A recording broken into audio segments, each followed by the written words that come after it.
un poco. ¿Cómo era para volver a la pantalla de... Ay, no. Ay,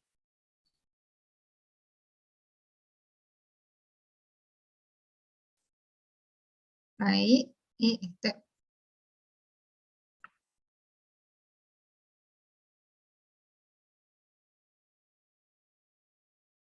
Bueno, gente. ¿Cuántos son ustedes en el curso? ¿Cuántos alumnos? En el grupo está 56, pero hay algunos que solo rinden la final. Ah, ya, ya. ¿Y cómo se toma la presencia por este sistema? La asistencia o con los que quedan grabados nomás que... Creo que es con el secretario que entra y toma la presencia. Ah, ya, ya. Ok. Bueno, están 25 alumnos más o menos, así que vamos a decirle que están los que ya son parte del curso vigente, ¿verdad?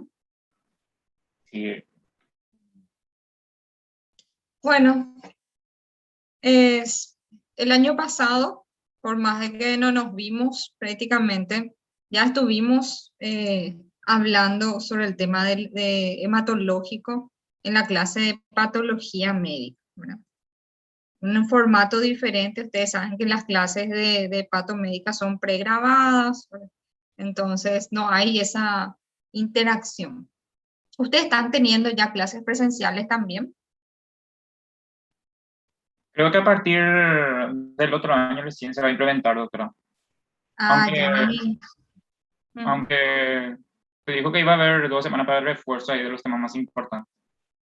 Serían Ah, presenciales esas clases. ahí podría ser que sean presenciales. Qué bueno. Pero probablemente no van a elegir, no van a elegir hemato para clases presenciales, ¿verdad? No sé. Siempre dejan hemato para el final y por eso nomás parece que no da gusto. Pero de verdad que da mucho gusto. Así que vamos a tratar de imaginarnos que estamos al inicio del año, tratar de tomar esto así con un poquito más de más diversión, ¿verdad? Porque siempre ya están en esta época un poquito agobiados, algunos con sus preocupaciones de sus promedios, ¿verdad? Y medio que les pasa un poco por alto el tema de estos últimos temas del año, ¿verdad? Creo que es el último módulo luego, ¿verdad? No, el último módulo es reumato. Reumato, Dios mío, Sí. peor todavía. Más difícil. Reumato hay muchas cosas también que aprender, ¿verdad? Los criterios, ¿verdad? Aunque hoy en día ya no hace falta que sepan así estrictamente los criterios de memoria, pero que sepan buscar, ¿verdad? Eso nomás lo es. Bueno, el año pasado hablábamos un poco de la parte fisiopatológica de cómo llegar al diagnóstico de las anemias, ¿verdad? Ustedes se recuerdan cómo hacíamos esa clasificación inicial de las anemias, cuál era la primera cosa que nosotros teníamos que identificar cuando empezábamos a investigar una anemia. Si era regenerativa o regenerativa. Exactamente, sí, nosotros tenemos que saber más o menos de dónde está saliendo, Sí. ¿verdad? Probablemente esa anemia, ¿verdad? Entonces ahí hablamos primero de las regenerativas y arregenerativas. En el caso de las arregenerativas hay un grupo muy grande de enfermedades, ¿verdad? Donde predominan, ¿verdad? Las enfermedades carenciales, principalmente la anemia ferropénica, la megaloblástica, ¿verdad? Que son las deficiencias de vitamina B12 y ácido fólico. Ahí tenemos un grupo enorme también de anemias por enfermedades crónicas, anemia del renal crónico, y tenemos anemias por otras causas, por causas hematológicas primarias. Bueno, entonces ahí tenemos las anemias causadas por las leucemias, mielomas, linfomas, que hacen que la médula ósea en sí no pueda estar produciendo nuevas células, nuevos eritrocitos, ¿no? Y las anemias regenerativas, en donde solamente tenemos dos grupos, ¿verdad? De enfermedades. Una de ellas, una hemólisis, digo grupos porque la hemólisis es un grupo de enfermedades otra vez, que se caracteriza por la destrucción periférica de los glóbulos rojos. Entonces, nace bien de la médula ósea, inclusive la médula ósea está hiperestimulada, nace en gran cantidad, solo que es destruida en la periferia, ¿verdad? Y tenemos otra causa de anemia regenerativa, es la pérdida aguda, ¿verdad? En el caso de los accidentados, los pacientes con una hemorragia digestiva, por ejemplo, donde hay una pérdida sanguínea de sangre importante y luego, inmediatamente, una reposición muy grande también, ¿verdad? Entonces hay una mayor exigencia de la médula, empieza a producir gran cantidad y eso hace que tenga una regeneración buena, ¿verdad? Entonces ahí tenemos las causas así resumidas. También podemos clasificar por el tamaño de los glóbulos rojos. Es una forma también de ayudarnos, ¿verdad? Vamos a ir mirando un poquitito acá. Bueno, entonces, ¿cómo clasificamos? Tenemos que saber primero qué es normal, ¿verdad? Para poder identificar cuando hablamos de anemia. En los hombres, normal es tener una hemoglobina mayor a 3, ¿verdad? Entonces, cuando tienen menos, ya podemos decir que tiene una anemia. En las mujeres menos de 12 y en las mujeres embarazadas que tienen luego una anemia dilucional, entonces ellas cuando tienen menos de 11 recién hablamos de anemia. Y la clasificación de severidad, bueno, tenemos ahí, no hace falta que sepan de memoria, ¿sí? Saber que hablamos de anemia severa recién cuando es menor a 8 y en las mujeres embarazadas cuando es menor a 7. ¿Qué parámetros nos van a indicar entonces cuál es el tipo de anemia? Los índices hematimétricos, como estábamos diciendo recién, el volumen, el hematocrito, ¿verdad? Que es la relación entre la masa de glóbulos rojos y lo que es el suero, ¿verdad? Entonces es un índice de concentración de glóbulos rojos, así a grandes rasgos, ¿verdad? Es un parámetro que no se usa para identificar en sí el tipo de anemia, ¿verdad? Pero que nos puede ayudar, por ejemplo, a saber si el paciente está muy hemoconcentrado. También podemos saber, por ejemplo, cuando ingresa recién nuestro paciente, nosotros le cargamos y el hematocrito baja mucho, probablemente ese paciente estaba muy hemoconcentrado nomás, ¿no? Bueno, después tenemos el volumen corpuscular medio, ¿sí? Que es la cantidad, el tamaño, el volumen que tiene ese glóbulo rojo. Ahí tenemos sus valores normales, de 80 a 100. En promedio, la hemoglobina corpuscular media y la amplitud de distribución eritrocitaria, ¿sí? La amplitud de distribución eritrocitaria suele salir también entre los parámetros que nos trae el laboratorio clínico, ¿verdad? Si es un buen laboratorio, generalmente el del hospital regional, si ustedes se fijan, suele traer este informe como RDW, ¿sí? Y significa amplitud de distribución eritrocitaria. Es un parámetro que nos indica de que si algunos glóbulos rojos están más grandes y otros están más pequeños, entonces va a tener una amplitud de distribución eritrocitaria mayor. Y normal es hasta 15%. ¿Qué nos indica eso? Que hay una anisocitosis, una diferencia de tamaño entre uno y otro. Y eso no está bien. ¿Y en qué se ve primero? Se ve generalmente en las deficiencias nutricionales, ¿sí? Entonces nos va a ayudar, por ejemplo, una anemia que es microcítica, hipocrómica y tiene un RDW alto, nos puede orientar a que eso sea una anemia ferropénica. Sin embargo, si es microcítica, hipocrómica, pero tiene un índice de distribución eritrocitaria normal, entonces ahí probablemente va a ser una anemia de enfermedades crónicas, ¿sí?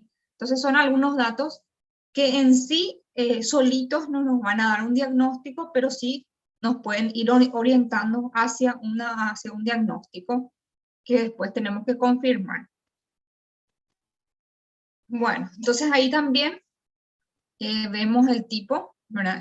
Con el recuento de reticulocitos, siempre hacer el recuento de reticulocitos corregidos por el hematocrito del paciente, ¿sí? Recuérdense de hacer eso porque a veces el valor que le sale normal no es el valor corregido y ustedes tienen que hacer ese cálculo. El reticulocito que les da el laboratorio por el hematocrito del paciente dividido 45, que es el valor promedio normal. Y si ahí sale menos de 2,5 es regenerativa, y si sale más de 2,5 es regenerativa. Bueno, otro parámetro que nos va a ayudar en hacer el diagnóstico es el frotis de sangre periférica, ¿sí?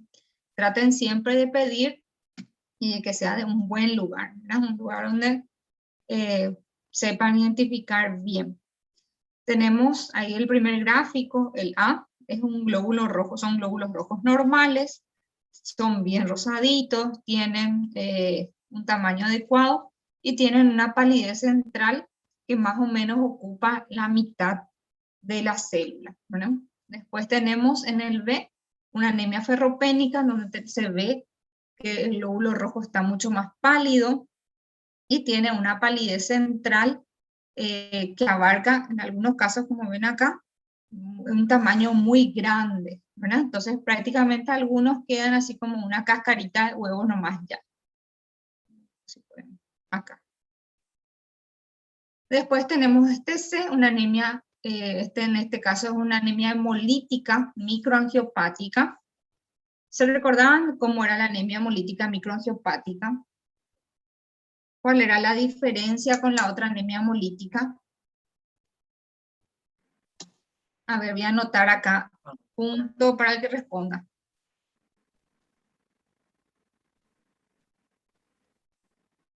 No sería por, más o menos por traumatismo, por ahí, por hiperesplenismo.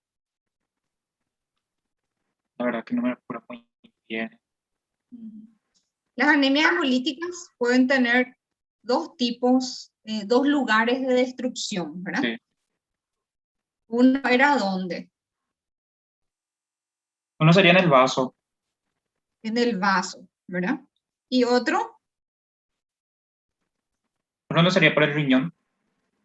O, no, en el sistema retículo endotelial, que es el vaso, ¿verdad? sí. El vaso es el encargado luego normalmente de destruir las células, pero cuando llegan en su periodo de apoptosis, ¿verdad? Ahí él identifica que esa célula ya está vieja, entonces ahí debe destruir, ¿verdad? Pero hay ocasiones en que destruye antes, ¿verdad?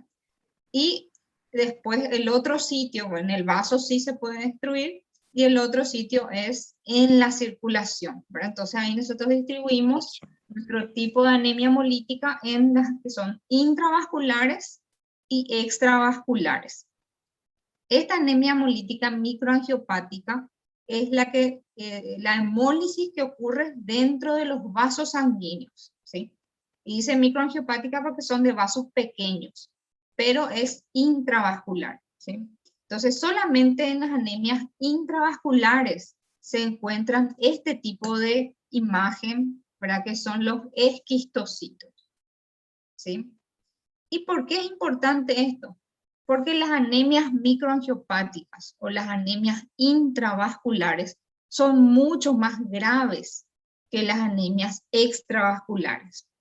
Porque sabemos que las extravasculares tienen generalmente un mecanismo inmunológico o es hereditario, ¿verdad? Pero generalmente es un patrón así un poco más estable. Sin embargo, las anemias hemolíticas intravasculares son ya de gravedad y son rápidamente progresivas. Por eso es importante identificar qué tipo es para poder tratar lo antes posible, ¿verdad? Bueno, entonces si ven esta imagen o si se les describe en el frotis de sangre periférica presencia de esquistocitos, también hay que saber cuánto hay. Generalmente cuando hay más de 2% de esquistocitos en un frotis de sangre periférica, eso ya es significativo y quiere decir que está habiendo una hemólisis intravascular. Este tipo de hemólisis es el que se produce, por ejemplo, cuando hay una transfusión de sangre AB o incompatible, ¿sí? Por ejemplo, un paciente de grupo O, ¿verdad?, que recibe un volumen de sangre de grupo A. Ustedes saben que las personas que tienen grupo sanguíneo O tienen en su suero, tienen anticuerpos anti-A. Entonces va a hemolizar rápidamente ese glóbulo rojo que está recibiendo y que es del grupo A. Entonces enseguida va a identificar y va a hemolizar y va a ser un cuadro gravísimo que puede llevar a la muerte del paciente, ¿verdad? Entonces, esos son las anemias intravasculares, son graves. Bueno, después tenemos la anemia megaloblástica. Entonces, el frotis de sangre periférica de este paciente identifica unos neutrófilos con múltiples lobulaciones, ¿verdad? Que es muy característico de esta enfermedad, porque afecta el ADN, ¿sí? Afecta la formación del núcleo de la célula. Entonces, generalmente tienen estructura alterada. En este caso, con tener más lobulaciones de lo normal. Generalmente un neutrófilo tiene 4 y a veces puede tener hasta 5 lobulaciones, pero no deben ser todos, ¿sí? Ocasionalmente se puede encontrar, pero si tiene 6 lobulaciones en el núcleo del neutrófilo ya no es normal. Y tenemos otra característica de las anemias hemolíticas, en este último gráfico, en donde se ve un eritroblasto circulante, ¿sí? Esta es una célula nucleada todavía que nos informa de que hay células jóvenes saliendo a la periferia, ¿sí? Otra característica de este frotis, el último que está acá, es que tiene también una anisocitosis muy marcada, ¿sí? Ven como algunas células son más grandes y otras células son más pequeñas. Inclusive acá vemos, estos son esferocitos, ¿verdad? Eso es muy característico de la anemia hemolítica y también va a dar una amplitud de distribución eritrocitaria aumentada. Bueno, y acá tenemos un repaso, ¿verdad? de la clasificación etiopatogénica. De esto ya hablamos recién también, ¿verdad? Cuáles son las anemias regenerativas y cuáles son las anemias regenerativas, ¿sí? Voy a cambiar ya esto, ya repasamos recién. Entre las anemias regenerativas, ¿verdad? Las hemólisis, como está acá, las hemólisis intracorpusculares y extracorpusculares es una forma también de clasificar la hemólisis, y la otra forma es por el sitio de destrucción, que es en intra y extravascular, que a mí me parece más práctico porque eso define mejor la gravedad. Bueno, entonces también por la morfología, aparte de células regenerativas y regenerativas, para repasar un poquito, las causas de anemia macrocítica son las causadas por el alcoholismo, ¿sí? El alcoholismo en sí, sin necesidad de que tenga una deficiencia de vitaminas, ¿verdad? El alcoholismo en sí ya produce una anemia, ¿verdad? Que generalmente no va a ser una anemia severa, pero sí una anemia leve a moderada, por interferencia en el metabolismo del ácido fólico, ¿sí? También las deficiencias en sí, ya de estas vitaminas, algunas medicaciones, entonces acá hay medicaciones hematológicas y no hematológicas, por ejemplo, personas que usan metrotexate, que usan azatioprina, algunos inmunosupresores producen macrocitosis porque afectan la formación nucleolar, ¿sí? La mielodisplasia, enfermedades hepáticas, acá entra lo mismo que el alcoholismo, hipotiroidismo también puede dar una anemia con tendencia a macrocitosis, y las hemólisis también en general se le clasifica como macrocítica porque en realidad no es que el glóbulo rojo está más grande, sino que hay presencia de muchos reticulocitos, y los reticulocitos son células más grandes. Entonces van a tener la amplitud de distribución eritrocitaria aumentada y el volumen también les va a informar cómo aumentar. Las anemias normocíticas son las anemias de enfermedades crónicas, anemia de insuficiencia renal, también hay enfermedades de la médula ósea, los mielomas, las leucemias son normocíticas generalmente, y eso es lo principal. Una anemia por deficiencia de hierro es muy difícil que sea normocítica, a no ser que sea muy reciente. Las microcíticas, la super campeona de todas las microcíticas, la más frecuente es la anemia por deficiencia de hierro, ¿sí? Anemia por enfermedades crónicas también tienen que pensar que puede ser microcítica. Talasemia, una enfermedad hereditaria, ¿sí? También la esferocitosis. Bueno, acá tenemos algunas orientaciones de cómo hacer la aproximación diagnóstica. Si tenemos una anemia microcítica, bueno, vamos a suponer que es una anemia regenerativa, bueno, microcítica, vemos cómo está el hierro, ¿verdad? Si el hierro está bajo, voy a dar un poco, esto acá no veo bien. Si el hierro está bajo, porque nosotros cuando pedimos un perfil de hierro, solemos pedir ya el hierro sérico, ¿verdad? Que es el hierro que está circulando por el organismo, y pedimos la ferritina también ya, porque la ferritina es el hierro, el hierro de depósito, el hierro de almacenamiento que se encuentra en los órganos, principalmente en el hígado. Entonces ya pedimos los dos juntos. Si tenemos una anemia microcítica con un hierro bajo y una ferritina baja, y acá nos habla del receptor soluble de transferrina, que no es un estudio que nosotros hagamos frecuentemente, pero en este gráfico nos indica, es el receptor soluble de transferrina también está baja, entonces se trata de una anemia ferropénica. Esto es lo más clásico que van a ver. Hierro bajo, ferritina baja, receptor soluble de transferrina baja, va a ser anemia ferropénica. También pueden pedir, por ejemplo, la saturación de transferrina. La saturación de transferrina es el hierro unido a su transportador, ¿verdad? Que es la transferrina. Y la transferrina sola también se puede medir y van a encontrar que en la anemia ferropénica está aumentada, ¿sí? Porque está como intentando transportar más, pero es un colectivo que se va vacío, ¿sí? Se va al colectivo, pero sin pasajeros. Bueno, después tenemos la anemia con hierro bajo, pero ferritina alta, ¿sí? Y un receptor soluble de transferrina normal. Entonces ahí estamos hablando de una anemia de trastorno crónico. Creo que el año pasado ya les expliqué cómo es la fisiopatología de la anemia por enfermedades crónicas, en donde hay como un mal aprovechamiento del hierro. Entonces, no se absorbe bien lo que está entrando y lo que ya está adentro, aparte de formarse más por el proceso inflamatorio, no se puede utilizar, entonces empieza a acumularse, ¿sí? Entonces hay una deficiencia de hierro circulante, pero una mayor acumulación porque no se puede utilizar. Entonces ahí tenemos la anemia de enfermedades crónicas.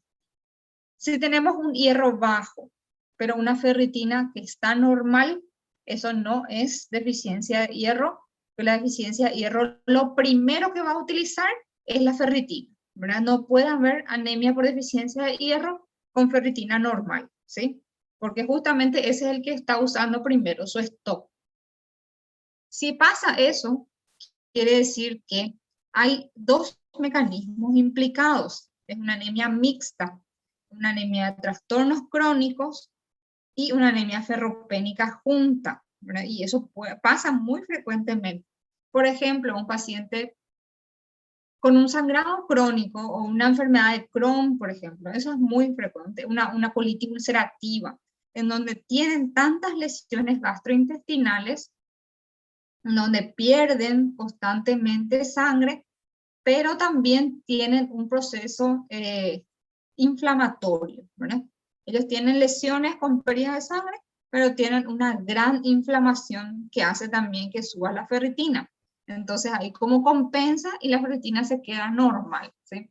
Pero es una anemia mixta. Hay que buscar mejorar las dos cosas. Ese paciente no va a mejorar si le damos solamente hierro y no tratamos la inflamación. Pero tampoco va a mejorar si tratamos solamente la inflamación y no le damos hierro, ¿sí? Tengan en cuenta todo eso.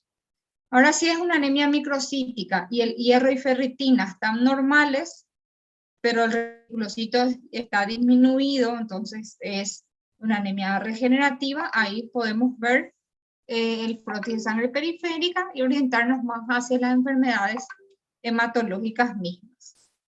Ahora, si el reticulocito está elevado, pensamos en que puede ser una anemia hemolítica, pero con una anemia hemolítica, pero que produzca glóbulos rojos pequeños. Entonces ahí hablamos de talasemia o hablamos de esferocitosis.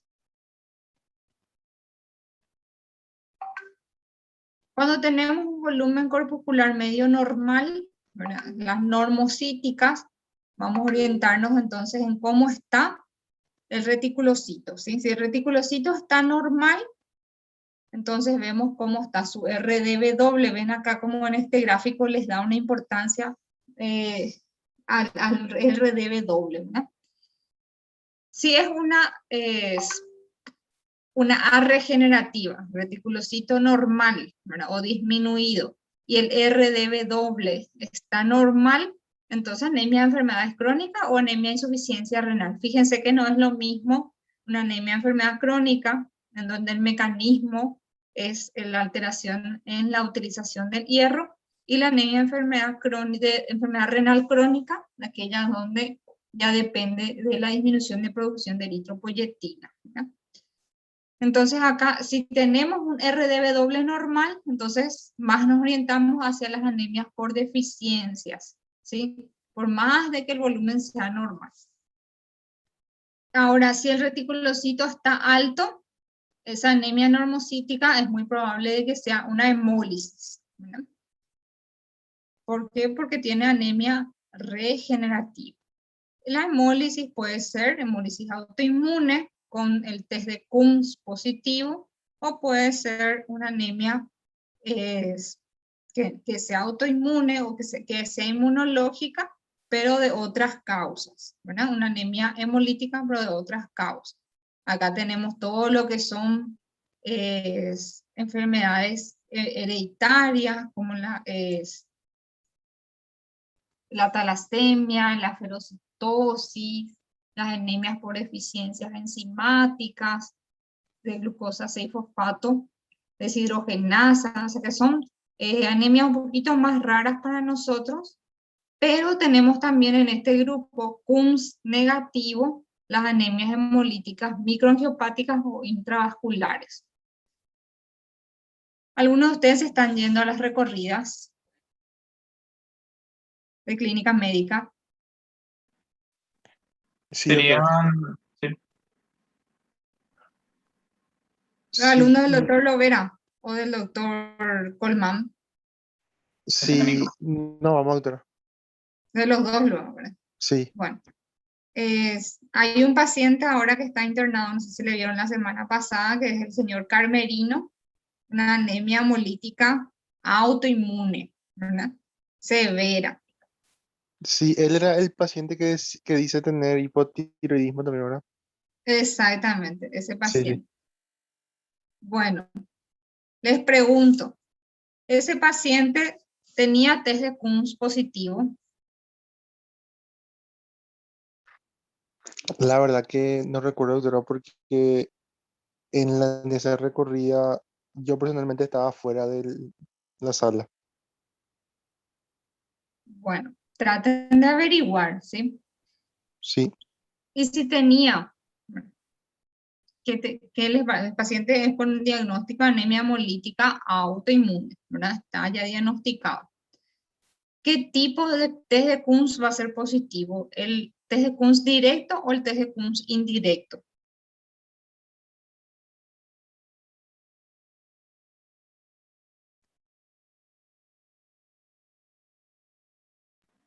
el test de Kunz directo va a estar positivo.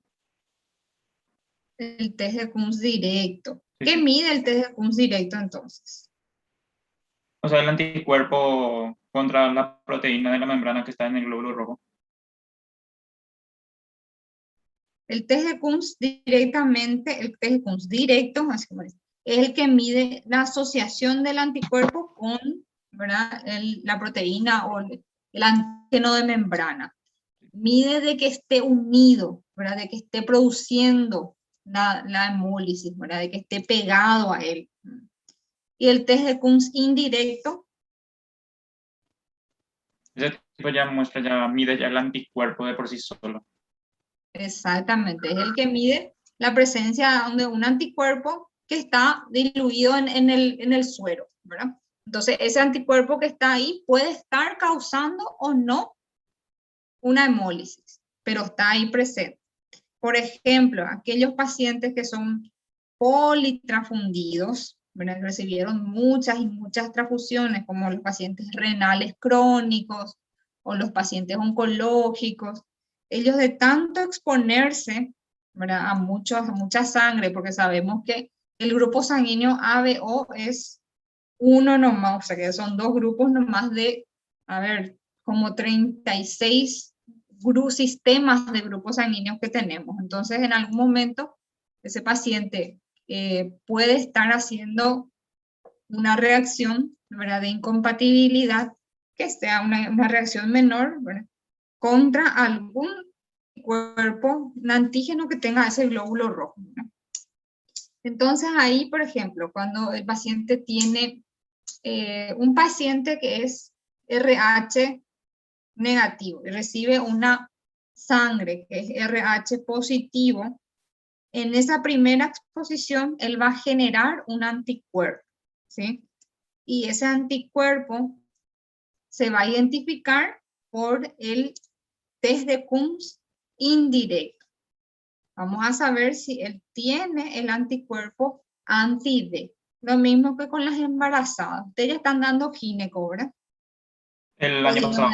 El año pasado. Sí. Bueno, ustedes saben que las embarazadas que son del grupo o RH negativo o de cualquier grupo pero que sea negativo, tienen que hacerse frecuentemente su test de Coombs indirecto para saber si ella ya tiene un anticuerpo contra el RH.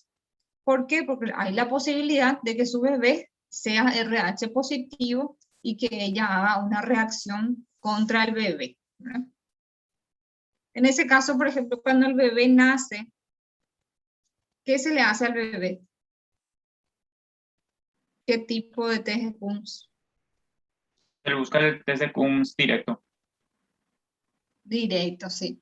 Porque lo que nosotros queremos saber es si el bebé tiene destrucción, ¿verdad? Si el bebé tiene hemólisis, ¿verdad? Entonces al bebé le hacemos el test de Coombs directo y a la mamá el test de Coombs indirecto. Muy bien. El test de Coombs indirecto, cuando hablamos de producción de anticuerpos, así por efecto de la transfusión, se le llama pesquisa de anticuerpos irregulares, ¿sí? Es la misma cosa que test de Coombs indirecto, pero tiene una denominación nomás. Bueno, cuando hablamos de una anemia macrocítica, entonces tenemos que ver las probables etiologías más frecuentes, alcoholismo o problemas hepáticos, ¿verdad? O ver si tiene alguna posibilidad de tener enfermedad hematológica primaria, ¿verdad? Como una mielodisplasia o una anemia megaloblástica, ¿verdad? Por deficiencias vitamínicas. Vemos, por ejemplo, si tiene aumento de reticulocitos, las macrocíticas, entonces pueden ser por sangrados o por hemólisis, ¿sí? Entonces, generalmente en este paciente, creo que tenía, este Carmerino se llama el paciente, tenía una anemia macrocítica, inclusive con un RDW aumentado y un reticulocito alto también. Bueno, después tenemos las macrocíticas con reticulocitos disminuidos, que son las más frecuentes, deficiencias vitamínicas, ¿verdad? Acá es la CBL, cianocobalamina, deficiencia de vitamina B12 y ácido fólico. Si esos están normales, entonces ver una causa hematológica primaria. Tuvimos una pacientita hace unos meses, una chica flaquita, ¿verdad? Que tenía una pancitopenia.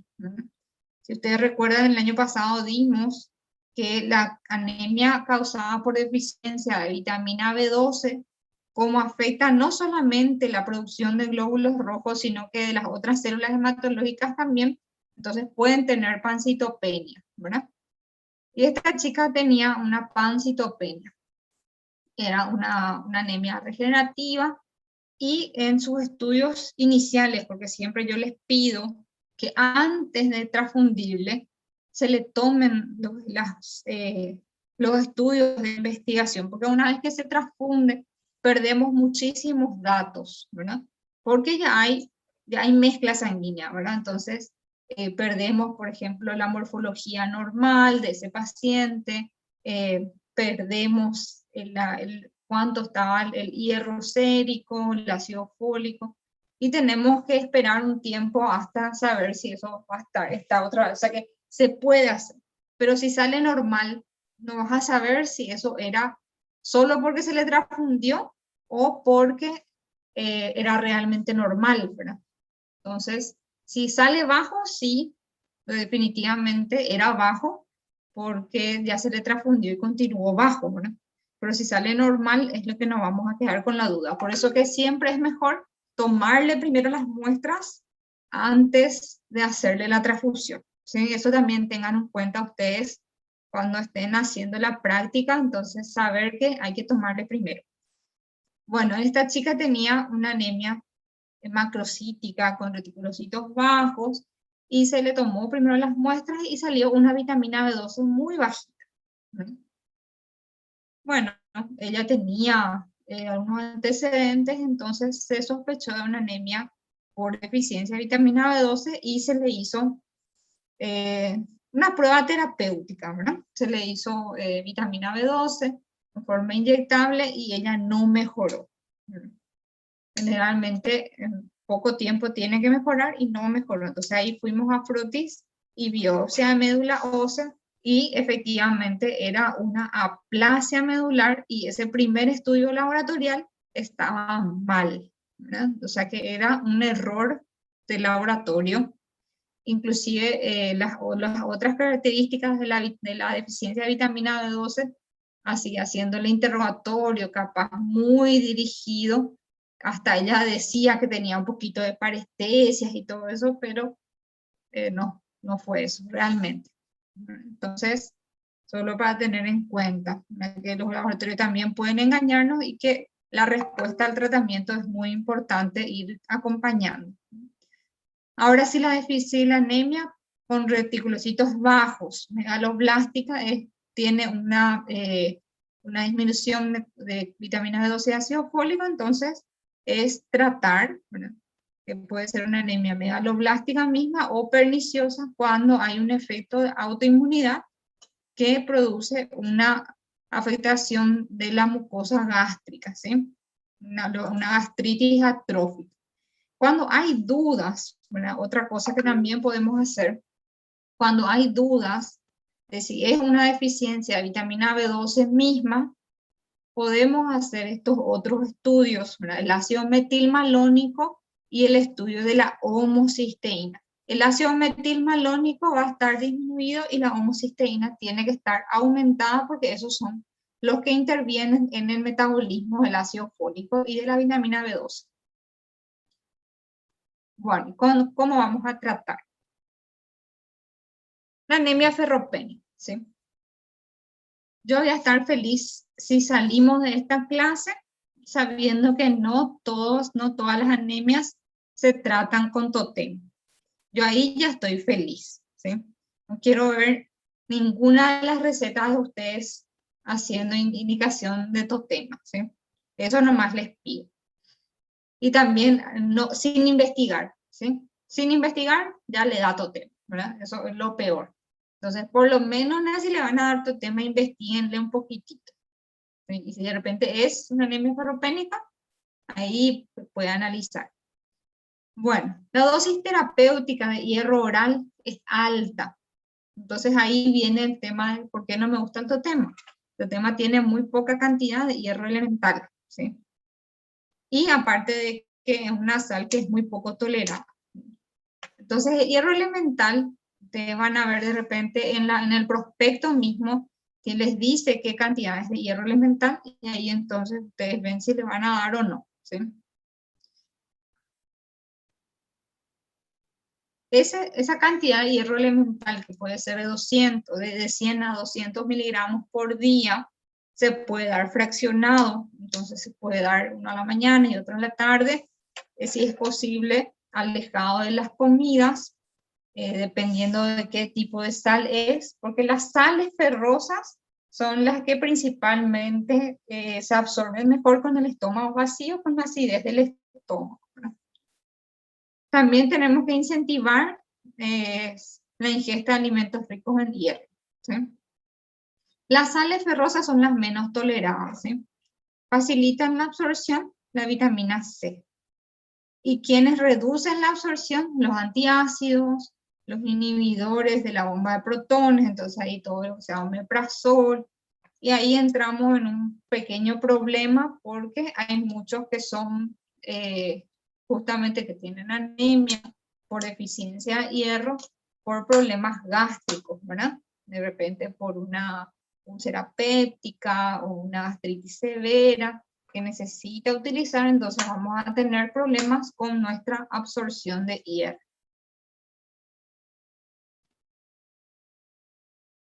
Efectos secundarios, tienen que saber entonces que puede dar muchos problemas gástricos, pirosis, náuseas, muchos se quejan de estreñimiento y otros de diarrea. Entonces, si pasa eso, suspender y cambiar de tipo de sal, ¿verdad? Hay muchas opciones en el mercado, y algunas que producen más o menos efectos adversos y hay que ir probando con el paciente.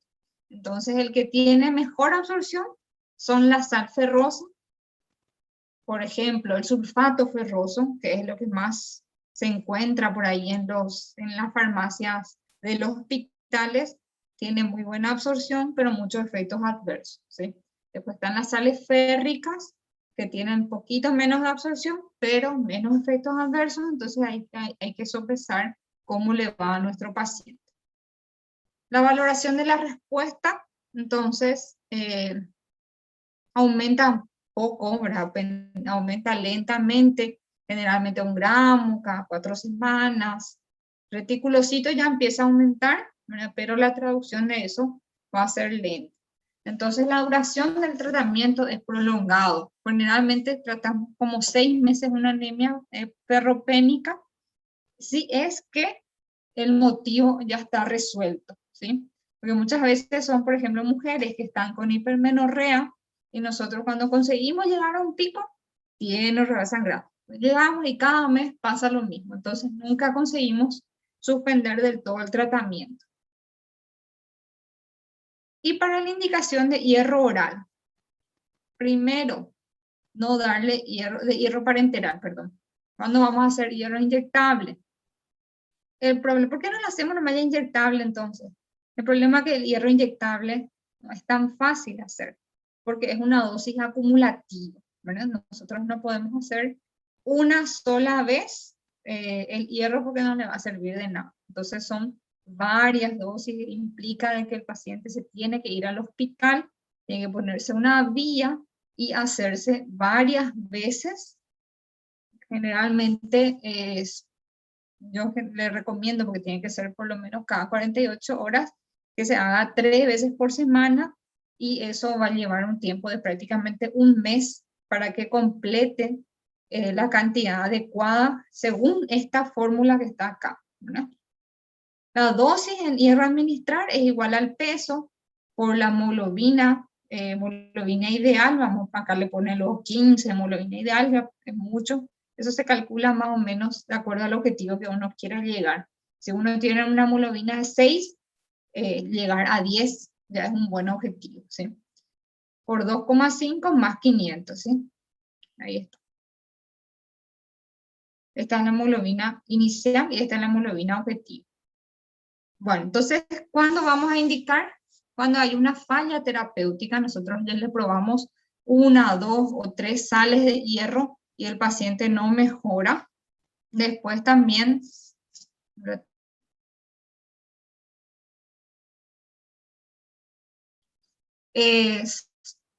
¿cuándo también vamos a hacer? Cuando hay, por ejemplo, alteraciones gástricas, una gastrectomía, un bypass gástrico, entonces una infección por H. pylori, una enfermedad celíaca, eso también que son alteraciones en la absorción intestinal. Entonces ahí podemos hacerle también, ¿verdad? Cuando necesitamos un aumento rápido de la hemoglobina, por ejemplo, una embarazada que ya está en las últimas semanas, ¿verdad? Entonces ahí le podemos hacer. Aquellos pacientes que no aceptan transfusiones, ¿verdad? Aquellos pacientes, por ejemplo, testigos de Jehová, que sabemos bien que tienen sus principios y no aceptan, ¿sí? Y aquellos que están utilizando eritropoyetina también, que son renales crónicos, ¿sí? Bueno. Pueden tener también reacciones adversas de hierro parenteral, por eso que no se hace indiscriminadamente. Para el tratamiento de las anemias megaloblásticas, vitamina B12 intramuscular de 100 microgramos por día por 7 días, más una vez por semana por un mes, y luego cada mes, y se va evaluando según los niveles de hemoglobina. Generalmente, la hemoglobina aumenta en los primeros 10 días de tratamiento, ¿verdad? Siendo el último, los síntomas neurológicos los últimos en responder. Cobalamina oral, la vitamina oral, generalmente se hace solamente si hubo deficiencia de vitaminas, ¿verdad? Por alteraciones en la nutrición. Eso sí van a responder bien, pero la dosis tiene que ser mucho más alta, ¿sí? Y reservarse a aquellos pacientes que no pueden recibir intramusculares, como los anticoagulados, ¿verdad? Anemias hemolíticas autoinmunes, ¿verdad? Es tratar primero de reducir el proceso inmunológico, ¿sí? La solución nunca es transfundir en una anemia hemolítica autoinmune. Entonces, de primera línea, siempre corticoides, ¿verdad? Acá puede ser vía oral o en forma de inyectable, que es la metilprednisolona, generalmente cuando la hemólisis es severa. Yo les puse acá a una dosis más o menos de 1 a 1,5 miligramos. Eso en el caso, por ejemplo, de que la hemólisis no sea tan severa, ¿verdad? O si es severa, metilprednisolona a dosis altas, ¿verdad? La reducción de una prednisona, de un corticoide, es prácticamente artesanal, ¿verdad? Difícilmente que ustedes encuentren en algún libro un texto que hable exactamente cómo se debe hacer la reducción, porque es según la respuesta del paciente. Lo ideal es no tener más de 3 meses un corticoide, ¿verdad? Entonces se tiene que reducir de manera que eso termine antes de ese periodo. ¿Y cuándo vamos a transfundir? Bueno, esto es lo que más se preconiza últimamente: estrategia liberal versus estrategia restrictiva, ¿verdad? Y acá están los estudios, ¿verdad? Esto fue uno de los metaanálisis que más estudios reunió, ¿verdad? 31 estudios randomizados, doble ciego, que comparaban las estrategias restrictivas, ¿verdad? Con las estrategias liberales. ¿Qué quiere decir eso? Que transfundir lo menos posible, ¿verdad? La estrategia restrictiva transfundía solamente cuando la hemoglobina era menor a 7 o menor a 8, en algunos casos, ¿no? Y la estrategia liberal le transfundía todo lo que tenían menos de 10, ya le transfundía.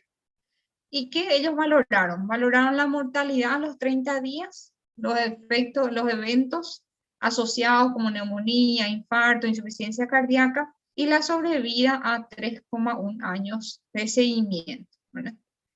Y no se encontraron diferencias significativas en ambos grupos. ¿Qué quiere decir eso? Que da lo mismo transfundir menos, ¿verdad?, que transfundir a todos los pacientes, ¿verdad?, que transfundir con menos, con un gatillo más alto, ¿verdad? Entonces, si nosotros transfundimos menos, exponemos menos también al paciente a efectos adversos, a contaminación, a formación de anticuerpos, ¿sí?, que pueden perjudicarle inclusive en más tiempo. Y también reducimos mucho los costos hospitalarios, ¿sí? Eso hablando ya de la salud pública inclusive. Entonces, las recomendaciones que más se tienen en cuenta son las estrategias restrictivas. Transfundir solamente glóbulos rojos concentrados cuando la hemoglobina es menor a 7 en todos los pacientes internados, inclusive aquellos que están en terapia intensiva, ¿sí? Todos los que tengan hemodinamia estable, ¿no? Eso también, no van a tampoco tener un paciente chocado y no vamos a transfundir nunca. Entonces, a analizar caso por caso. También para procedimientos quirúrgicos, aunque esto es más difícil colocar en el chip de los cirujanos, pero también se recomienda que solo se transfunda en paciente que va a someterse a un procedimiento solo si la hemoglobina es menor a 7. ¿No? Ahora, menor a 8, o sea que el gatillo un poco más alto en aquellos pacientes que tienen enfermedad cardiovascular, ¿sí? O aquellos que van a ser sometidos a cirugía cardiovascular u ortopédica, ¿sí? Y transfundir un volumen por vez.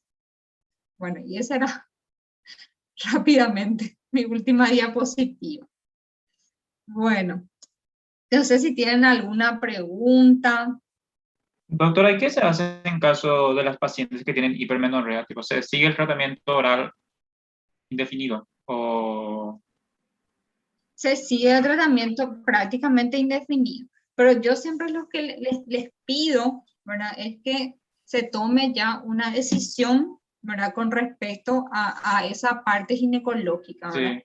Es que vea con su ginecólogo, con su ginecóloga, si va a hacer algún tratamiento hormonal, ¿verdad? O si va a ir a la esterectomía, pero que se trate de solucionar eso de alguna manera, porque si no nosotros siempre vamos a estar cargando el balde con un agujero, ¿verdad? Entonces no compensa. Sí. Ah, sí, sí, correcto. Sí. ¿Y solo el sulfato ferroso se da nomás en los pacientes? ¿Hay otro tipo de sal? Hay muchos tipos de sal, sí. Está el que yo más utilizo, el hierro polimaltosado, ¿verdad? Que es una sal férrica y tiene muy buena respuesta también. Después está el glicinato de hierro, o sea que son varias sales que uno puede estar probando, ¿verdad? Ok, ese era mi duda. Sí. Bueno, entonces así, eso es lo que van a ir viendo, ustedes se van a dar cuenta que hay anemia, hay muchísimo, y a veces sí son un desafío, a veces en los casos son un poquito fáciles, pero a veces cuando la enfermedad, el paciente es pluripatológico, entonces ahí es muy frecuente de que hayan algunas dudas en cuál es el cuadro real del paciente. A veces pueden estar juntos varios factores que están causando, ¿verdad? Eso. Sí, sí, sí. Bueno, nos vemos entonces el jueves, ¿sí? Las Sí, claro, 18 claro. horas. Ok, ok. Bueno, Gracias. listo. Chao, chao, doctora. Chao, chao.